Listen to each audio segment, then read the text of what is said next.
नमस्कार, मी स्नेहा. आपण पाहताय साम टीव्ही. साम संजीवनी या आरोग्य विशेष कार्यक्रमात आपलं स्वागत. शियाटिका, कंबरदुखी यावर विना ऑपरेशन उपचार याविषयी आपण चर्चा करणार आहोत आणि त्यासाठी आपल्या स्टुडिओत आलेले आहेत भंडारी स्पाइन क्लिनिकचे कायरोप्रॅक्टर आणि ऑस्टिओपॅथ डॉक्टर विराज भंडारी. सरांचं स्वागत करूया. डॉक्टर विराज, स्वागत तुमचं आपल्या स्टुडिओत.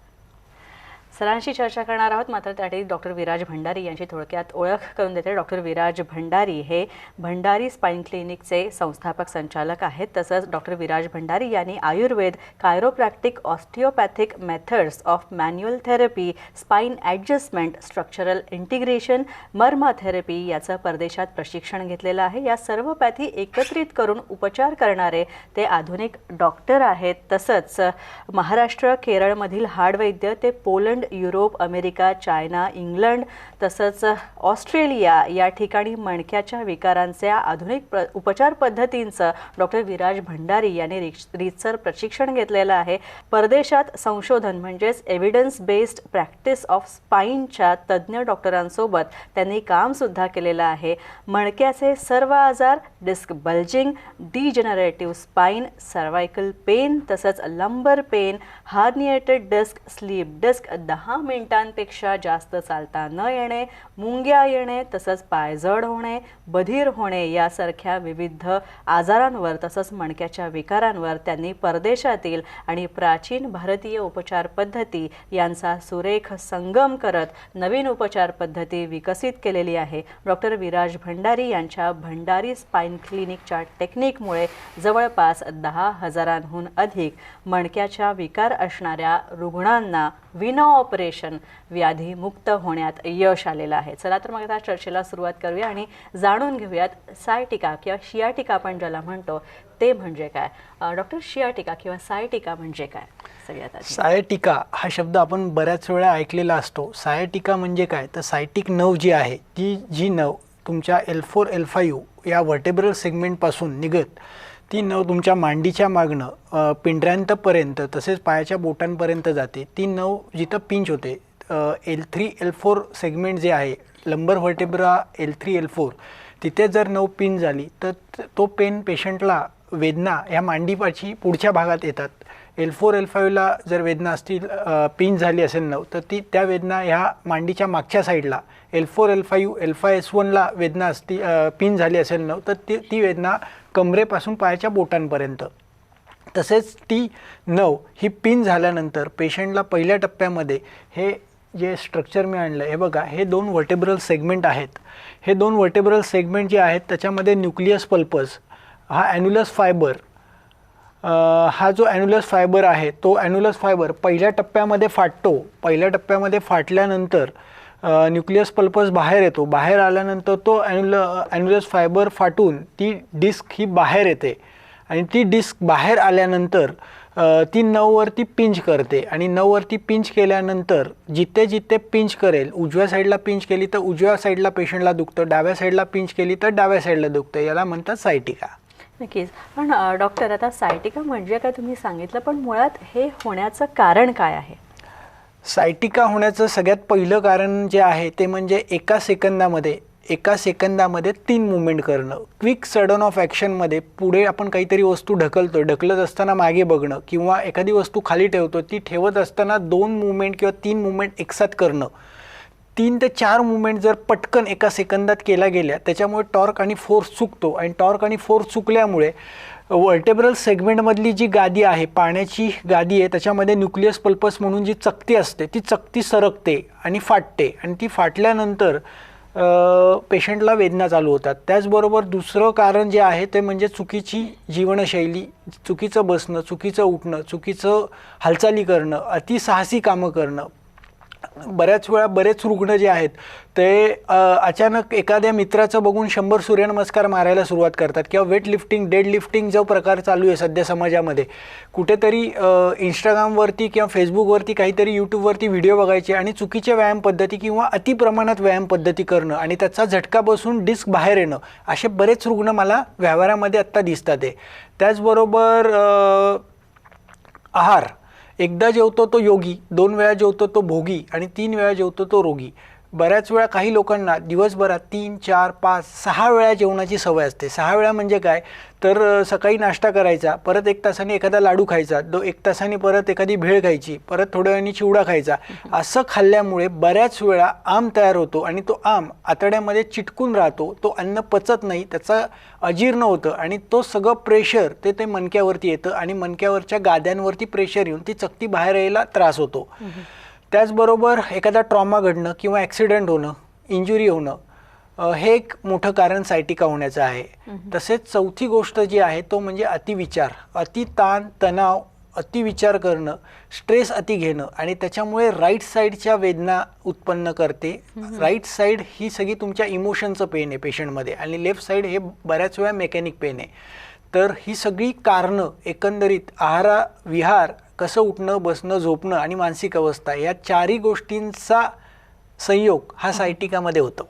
नक्की सर. डॉक्टर विराज भंडारी यांनी आतापर्यंत अनेक रुग्णांवर उपचार केलेले आहेत. अनेक सेलिब्रिटीज वेगवेगळ्या क्षेत्रातले डॉक्टरांकडे येत असतात आणि त्यांच्याकडनं कायरोप्रॅक्टिक उपचार करून घेत असतात. अनेकांना त्यांनी व्याधीमुक्त केलेलं आहे. मणक्याचे विकार म्हणू नका किंवा इतर विकार म्हणू नका, यातून डॉक्टर विराज भंडारे यांनी अनेकांना रोगमुक्त केलं आहे, दुखण्यापासून सुटका दिलेली आहे. त्यापैकी काहींच्या प्रतिक्रिया आपल्याकडे आहेत, त्या पाहूया.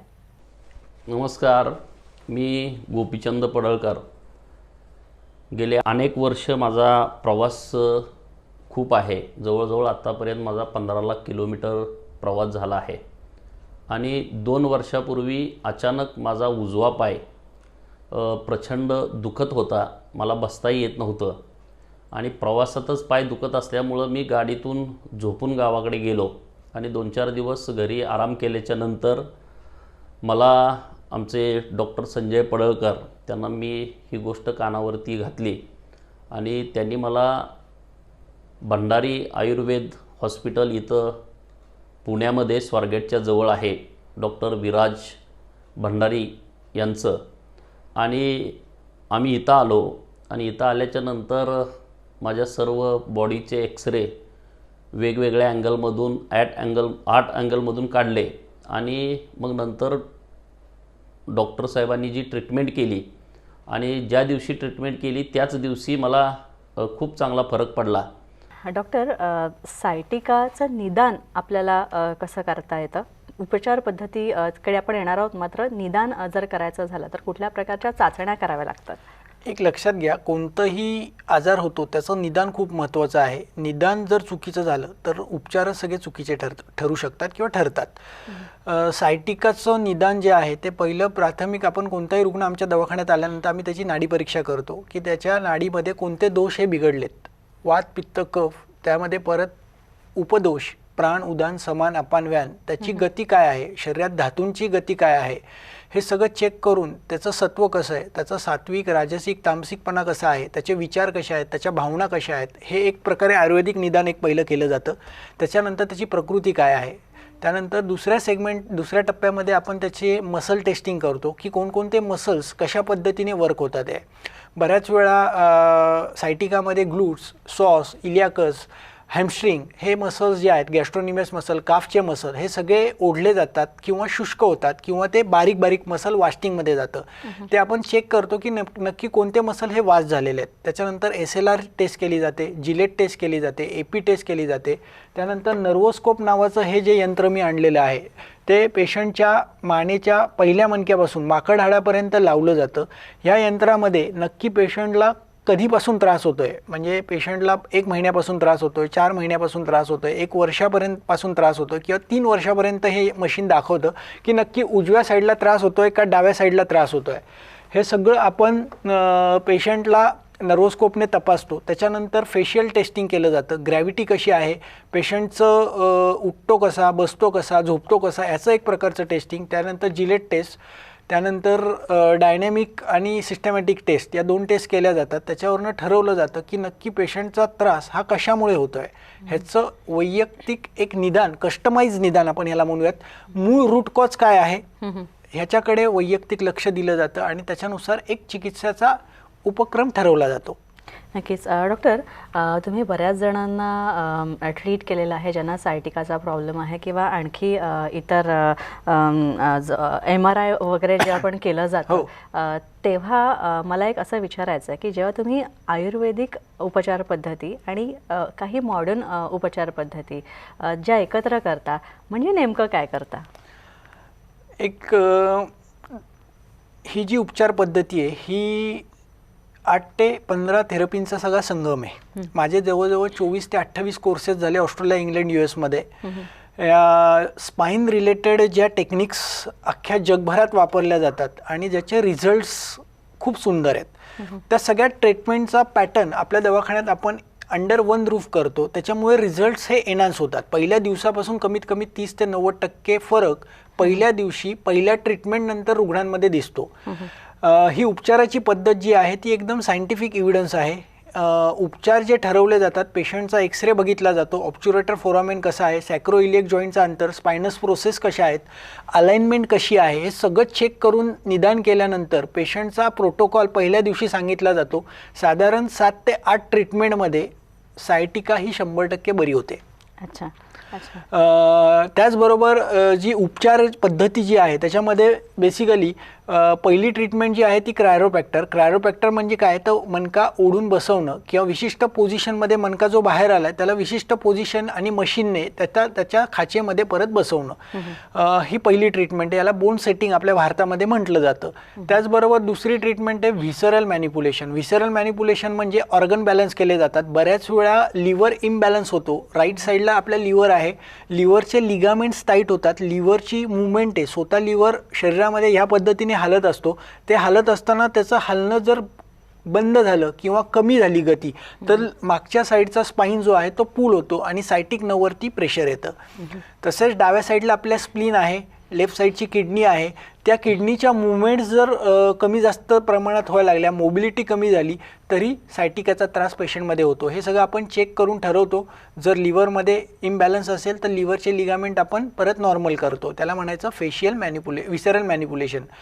आणि फेशियल मॅनिपुलेशन आणि व्हिसरल हे दोन्ही गोष्टीमध्ये आपण ऑर्गन विथ फेशिया ग्रॅव्हिटीचा पेशंटची ग्रॅव्हिटी चेक केली जाते. पेशंटचे कुठले कोणते मसल इम्बॅलन्स आहेत, पेशंटचे शोल्डर, पेशंटची छातीचा भाग, पेशंटचा कमरेचा भाग, पेशंटची पावलं कशी आहेत, पावलं ही दोन्ही सरळ आहेत का इन्व्हर्टेड आहेत, पाऊल वरती उचललं आहे, पेशंटची बॉडी पुढे झुकली आहे का, एका साईडला उजवीकडे किंवा डावीकडे टिल्ट झाली आहे का, हे सगळं चेक करून त्यानुसार फेशियल मॅनिपुलेशन ही ट्रीटमेंट दिली जाते.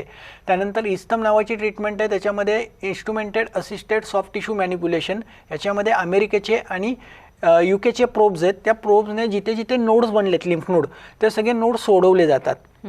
असं साधारण एक 12 ते 15 प्रकारचे उपचार एका दिवशी, साधारण सकाळी 9 वाजता ट्रीटमेंट चालू होते, 1:30 वाजता संपते. पुढची बॅच आमच्याकडे 1:30 वाजता चालू होते, ती 5:30 पावणे 6 पर्यंत संपते.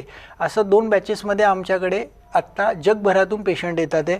म्हणजे दुबईतनं महिन्याला सध्या 10 ते 15 पेशंट दुबईतनं येतात आहे. नागपूर, चंद्रपूर, भंडारदरा, औरंगाबाद, संभाजीनगर, नाशिक, कोल्हापूर असे विविध महाराष्ट्रातल्या कानाकोपऱ्यातनं पेशंट एका दिवसासाठी येतात, ट्रीटमेंट घेतात. 7 ते 8 ट्रीटमेंटमध्ये ती गादी पूर्णपणे आत जाते, नसा मोकळ्या होतात आणि 7व्या महिन्यात आपण MRI रिपीट करतो, 3ऱ्या महिन्यात एक्सरे रिपीट करतो. दोघांचा बदल हा पेशंटला दाखवला जातो. त्यामुळे हे 100% बरं होण्यासारखं आहे सायटिका. तर आपण आणखी याबद्दल जाणून घेणार आहोत डॉक्टर विराज भंडारी यांच्याकडनं. मात्र त्याआधी साम संजीवनीमध्ये एक छोटासा ब्रेक घेऊया.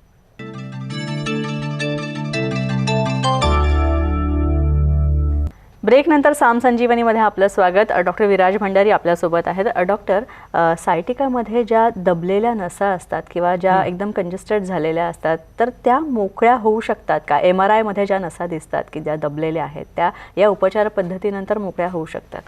आत्तापर्यंत आमच्याकडे 3 ते 3,500 MRI आहेत की ज्यामध्ये नसा पूर्णपणे मोकळ्या झालेल्या आहेत. एपिकॅनॉल डायमीटर वाढलेला आहे. जी चकती बाहेर आलेली आहे, जी चकती पूर्णपणे बाहेर आली आहे, ती चकती पूर्णपणे आत जाते. हे बघा, MRIच्या रिपोर्टमध्ये दिसतं की हा कॅनॉल डायमीटर जो आहे, ही चकती बाहेर आल्यामुळे मसल शॉर्ट होतात. 10 मिनिटापेक्षा पेशंटला जास्त चालता येत नाही, उभं राहता येत नाही, पाय गळून जातात, मांड्या गळून जातात, चालायला लागलं की झरा मुंग्या येतात.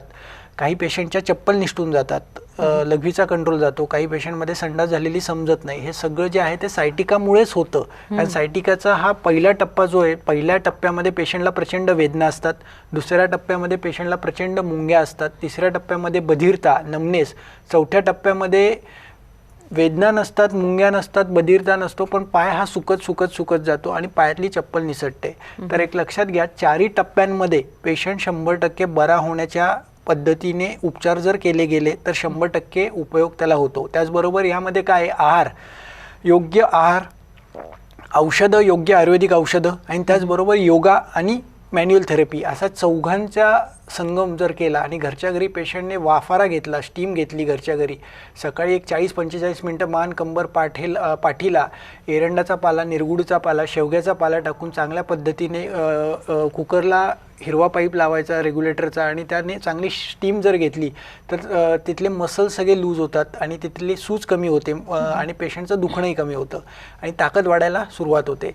तर एक लक्षात घ्या, सायटिका ही नक्कीच बरी होऊ शकते. पूर्ण चकत्या आतमध्ये जाऊ शकतात आणि पूर्ण हे बरं होऊ शकतं. माझ्याकडे आत्ता जवळजवळ 30 ते 70% पेशंट हे डॉक्टरांचेच आई वडील किंवा स्वतः ऑर्थोपेडिक डॉक्टर्स, काही स्पाईन सर्जन सध्या दवाखान्यात येतात, त्यांच्या 7-7 ट्रीटमेंट आत्ता संपलेल्या आहेत आणि त्यांनी स्वतःहून त्यांचे स्वतःचे MRI काही लोकांचे सेंटर्स आहेत, स्वतःच्या सेंटरमध्ये त्यांनी सगळे एव्हिडन्स मला दिलेत की सर हे नक्कीच तुमच्या ट्रीटमेंटने बरं होत आहे. नक्कीच. डॉक्टर, आता तुम्ही मगाशी बोलताना उल्लेख केलात की आहाराचा, तर भंडारी स्पाईन क्लिनिकमध्ये तुम्ही पेशंटचा म्हणजे त्यांना ट्रीटमेंट तर कायरोप्रॅक्टिक देताच, पण त्याबरोबर त्यांचा आहार, योगा या सगळ्यांचं एक रुटीन तुम्ही त्यांना सेट करून देता, तर याबद्दल थोडंसं सांगा. डॉक्टर भंडारी स्पाईन क्लिनिकमध्ये आहार तर हा पहिल्या दिवशीच सांगितला जातो. सकाळचं जेवण हे 10 वाजता, संध्याकाळचं जेवण 6:30 वाजता. भूक लागल्यानंतर पोटभर जेवायचं आहे, पहिला नियम आहे. तहान लागल्यानंतर पाणी प्यायचं आहे. त्याचबरोबर गोड पदार्थ, गुळाचं पाणी, सफरचंद, पपई, मोसंब ही फळं, जी गोड फळं जी आहेत ती जेवणाच्या सुरुवातीला खायची आहे. हळीवाचा लाडू, डिंकाचा लाडू हे जेवणाच्या सुरुवातीला. त्यानंतर चपाती आणि फळभाज्या ज्या आहेत आठवड्यातले 7 दिवस, कडधान्य आठवड्यातले 1 दिवस, पालेभाज्या या पण आठवड्यातनं 1 दिवस. पालेभाज्या रोज खायच्या नाही, कारण त्याच्यामध्ये क्षार असल्यामुळे बऱ्याच वेळा डिजनरेटिव्ह चेंजेस होऊन मणक्याच्या चकत्यांना खड्डे पडतात. हे बघा, इथे खड्डे दिसतात ते आपल्याला. त्यामुळे त्यानंतर कंपल्सरी जेवणाच्या मध्यभागी आल्याचा तुकडा आणि मीठ, आणि तो आल्याचा तुकडा किती खावा तर पेशंटच्या अंगठ्याच्या नखा एवढा आल्याचा तुकडा खावा. आल्याचा तुकडा आणि 1/4 टीस्पून मीठ, त्याबरोबर ताक अर्धा ग्लास, आवळ्याची चटणी 2 चमचे, चिंचेची चटणी 2 चमचे. हे बल वाढवतं, मणक्याच्या मसलमधली ताकद वाढवतं. त्याच्यानंतर वरण भात आणि हिरव्या मुगाचं वरण शक्यतो वापरा. त्यानंतर जेवणाच्या शेवटच्या टप्प्यामध्ये लसणाची 1 पाकळी, हिरव्या मिरचीचा 1 तुकडा, ओल्या नारळाची एक साधारण 2 तुकडे. हा जर आहार अशा पद्धतीने खाल्ला गेला तर चयापचय क्रिया सुधारते. गोड पदार्थ सुरुवातीला, आंबट खारटमध्ये, तिखट, तुरट, कडू पदार्थ शेवटी, आणि त्यानंतर बडीशेप आणि अर्धा ग्लास ताक. असं जर जेवणाचा पॅटर्न ठेवला तर चयापचय क्रिया सुधारते, धातू चांगल्या पद्धतीने वाढतात, शरीराचं पोषण होतं, बल वाढतं, ताकद वाढते आणि पेशंटचा थकवा निघून जातो आणि डिस्क ही परत आत जायलाही मदत मिळते. त्याचबरोबर आपण झूमवरती ऑनलाईन योगा प्रत्येक पेशंटचे घेतले जातात. आठवड्यातले 3 दिवस, सोमवार, बुधवार, शुक्रवार, सकाळी 6:30 ते 7:30 मी स्वतः ते योगा अयंगार गुरुजींच्या पद्धतीने, आणि त्याचबरोबर रॉल्फ योगा जो पॅटर्न आहे तो, आणि फ्रँकलिंग मेथड, ह्या 3 प्रकारचे योगा पॅटर्न आणि ऑक्सफर्ड युनिव्हर्सिटीचे METचे एक्सरसाइज, असं हे सगळं झूमवरती घेतलं जातं. त्याच्यामुळे योग, आयुर्वेद आणि मॅन्युअल थेरपी ह्या सगळ्यांचा जर संगम केला तर पाठीचे, मानेचे, कमरेचे विकार हे नक्कीच बरे होतात. नक्कीच. तर योग, आयुर्वेद आणि डॉक्टर भंडारी स्पाईन क्लिनिकच्या टेक्निक्स ज्या आहेत त्यांचा, त्या उपचार पद्धतींचा वापर करून डॉक्टर विराज भंडारी यांनी अनेकांना रोगमुक्त केलेला आहे, अनेकांना व्याधीमुक्त केलेला आहे. ज्यांना मणक्याचा त्रास होता किंवा ज्यांना इतर दुखी होती, इतर सांधेदुखी होती, त्यावर सुद्धा त्यांनी उपचार केलेले आहेत. त्यापैकी काहींच्या प्रतिक्रिया आपण पाहूया. माझी बसण्याची कंडिशन इतकी खराब होती की मी माझे देवसुद्धा वरती ठेवले आणि उभं राहून पूजा करायची. परंतु ज्यावेळेला इथे आली, सिस्टरनी सांगितलं की नाही तुम्ही बसत जा, काही फरक पडत नाही तुम्हाला, बसायचा तुम्ही प्रयत्न करा. आणि मग मी लगेच इथून गेल्यानंतर दुसऱ्या दिवशीपासून देव माझे मी खाली घेतले आणि देवपूजेला सुरुवात केली. मला खूप समाधान वाटलं. माझ्या पायात खूप मुंग्या येत होत्या, मी 1 मिनिटसुद्धा उभी राहू शकत नव्हती, अशा झरझर मुंग्या यायच्या. परंतु आज मी सगळे कामं करू शकते. ज्या वेळेला मला त्रास सुरू झाला, मी दोन्ही वेळेला स्वयंपाकी नव्हती माझ्याकडे, आणि आज मी अभिमानाने सांगते की मी सगळे घरचे कामं एकटी करते. मला फार अभिमान आहे या हॉस्पिटलचा आणि या स्टाफचा आणि डॉक्टर साहेबांचा. आणि सगळे फॉलोअप मी पाहिले. डॉक्टरांसोबत मी योगा केला सकाळचा, आणि खानपान, आहार विहार सगळं डॉक्टरांच्या फाईलनुसार मी केलेलं आहे. डॉक्टर, आणखी एक महत्त्वाचं म्हणजे ज्यांना स्पाईनशी रिलेटेड प्रॉब्लेम्स असतात किंवा नस एखादी मणक्यात दबलेली असते, कण्यांची सगळी म्हणतात ना ठेवणच बिघडलेली असते, गॅप आलेला असतो, तर यावर सुद्धा आपण विना ऑपरेशन, म्हणजे ज्यांना ऑपरेशन सजेस्ट केलेलं आहे तर त्यावर सुद्धा आपण विना ऑपरेशन उपचार कशा प्रकारे देऊ शकतो? एक लक्षात घ्या, नाण्याला दोन्ही बाजू आहेत. ऑपरेशन टळू शकते का?